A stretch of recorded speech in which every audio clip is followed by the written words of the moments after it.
سيدي الرئيس، قلتم بأن الحكومة التركية وبشكل رسمي وعلني تدعم المجموعات الإرهابية وتقدم المساعدات لها. ولكن سيد الرئيس، نعرف نحن أنه منذ تاريخ قريب كنتم على علاقة ودية وطيبة مع أردوغان ومع الحكومة التركية. ماذا حصل حتى وصلنا إلى هذه النقطة؟ يبدو أن أردوغان رأى بالأحداث في العالم، الأحداث التي تحصل في العالم العربي، فرصة له لكي يطيل عمره السياسي. هذا الرجل عقله هو عقل إخوان مسلمين، والإخوان المسلمين من تجربتنا معهم في سوريا منذ 30 عام وأكثر بقليل هم مجموعة انتهازية تستخدم الدين من أجل مصالح شخصية.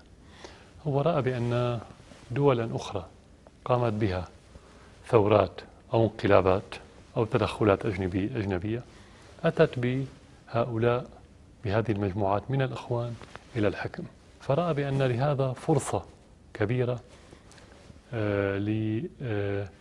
لاستمراره في الحكم بأشكال مختلفة لسنوات طويلة، فانقلب على سوريا كأن في ذلك فرصة شخصية له لأن يستمر في الحكم.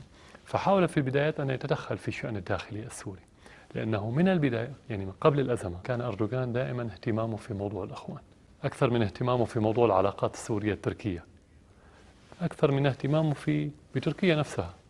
هو هكذا يفكر هذا الشخص. فعندما أتت هذه الظروف قرر أن يقف مع مصالحه قبل مصالح سوريا وتركيا.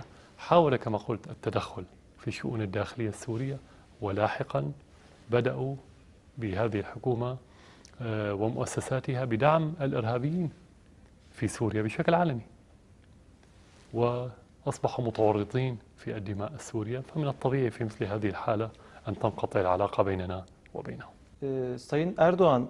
عندما نسأل السيد أردوغان ماذا حصل بالعلاقات السورية التركية، هو يدعي ويقول بأننا كنا صادقين مع الرئيس بشار الأسد وقدمنا له اقتراحات وإصلاحات، ولكن الرئيس الأسد رفض هذه الاقتراحات.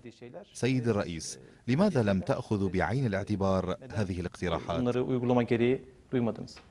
مع كل أسف أردوغان لم يقل كلمة صدق واحدة منذ بدأت الأزمة في سوريا أبدا على الإطلاق، وأنا لا أبالغ في هذا الكلام.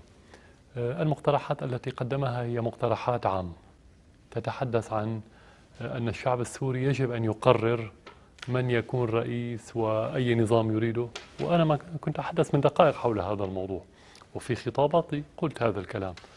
والآن لدينا حوار في سوريا نحضر له. في هذا الحوار ستجتمع كل القوى السياسية في سوريا وتقرر ما الذي تريده. يعني مهما تكون مقترحات أردوغان أهم، ليست أهم مما يريده الشعب السوري. هل هناك شيء أهم من هذا الكلام؟ ما يريد الشعب يطبق.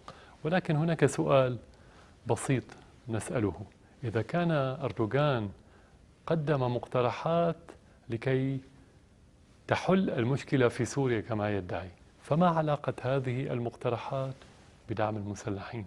اليوم أردوغان يقوم بجلب المسلحين بتمويل قطري ويؤمن لهم السلاح عبر الأراضي التركية والخدمات الطبية وكل شيء آخر ويرسلهم إلى سوريا. هل هذا المقترح كان موجودا في مقترحاته التي قدمها لي، أم أن هذه المقترحات كانت مجرد غطاء يستخدمه أردوغان لكي يصل إلى هدفه؟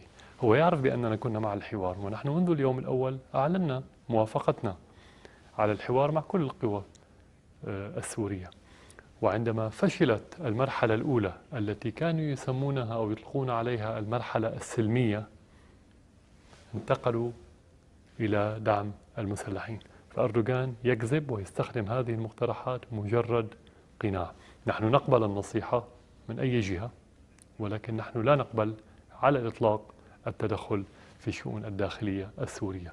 على ما يبدو بأن أردوغان فهم موقفنا خطأ، فهم بأن العلاقة الأخوية بيننا وبين تركيا تسمح له بالتدخل في الشؤون الداخلية السورية بهدف العمل على إسقاط الدولة السورية. ولكن الموضوع كان واضحا بالنسبة لي منذ الأيام الأولى. Sayın Başkan, Türkiye'de resmi olarak da هناك أخبار تم نشرها ببعض المصادر الإعلامية بأن هناك ضباطا أتراكا ورجالا من الأمن التركي متورطون في العمليات الإرهابية ويساعدون المنظمات الإرهابية ودخلوا الأراضي السورية، وكان لهم نشاطات وفعاليات مباشرة دعما لهذه المنظمات.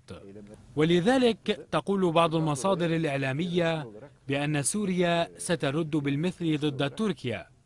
طالما تركيا متورطة لهذه الدرجة بهذه العمليات، ما تقييمكم لكل هذه الأشياء؟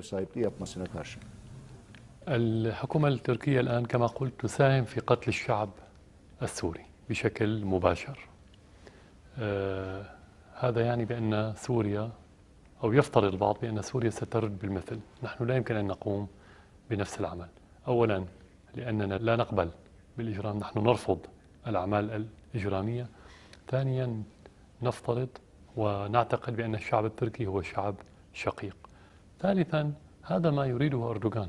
أردوغان يريد أن يكون هناك صدام على المستوى الشعبي بين سوريا وتركيا لكي يحصل على الدعم الشعبي في سياساته ويعود يستعيد شيئا من الشعبية التي خسرها. نحن لن نقع في هذا الفخ لأسباب مبدئية، ولأن مصلحتنا مع الشعب التركي، ولأن الدخول في صراع بين شعبين لن يخدم لا سوريا ولا تركيا، سيجعل الأمور معقدة أكثر.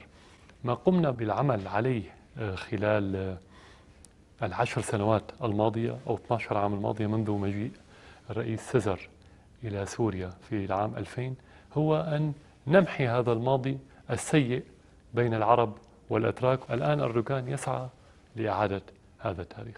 نحن لن نقوم بأي عمل ضد الشعب التركي. أما بالنسبة للمخابرات التركية فنحن حتى هذه اللحظة لم نلقي القبض على أي شخص في المخابرات أو في الجيش التركي. هذا لا يعني بأنهم غير متورطين، لأن المخابرات تقوم بتقديم الدعم من أراضي أخرى، تؤمن كل التدريب، كل التجهيزات، الاتصالات، وأي دعم سياسي أو إعلامي أو آخر مطلوب تستطيع أن تؤمنه. وبالاعترافات التي حصلنا عليها من كثير من الإرهابيين، هناك أشخاص في تركيا متورطين، ولكن أساس هذا التورط هو السياسة التي تتبناها اليوم الحكومة التركية. فعدم وجود مخابرات على الأراضي لا يعني بأنها غير متورطة. سيد الرئيس، تصريحاتكم كانت واضحة بالنسبة للسياسات التركية. وزير الخارجية أحمد داود أوغلو صرح بأنه بدلا من أن أصافح الرئيس الأسد في حال بقي في السلطة أقدم استقالتي. فإلى أين تذهب هذه العلاقات بين البلدين؟ طبعا لا أريد أن أرد عليه، فإذا لم يكن هناك من رباه تربية صحيحة في منزله فأنا في منزلي تربيت تربية صحيحة. إن لم يكن قادر في كلامه أن يتعلم من أخلاق الشعب التركي والتي رأيتها أنا خلال زياراتي إلى تركيا، فأنا في سوريا لا قادر على، وتعلمت الحقيقة الكثير من أخلاق الشعب السوري، فهذا كلام ليس محل اهتمام. أما بالنسبة للجسور فالعلاقة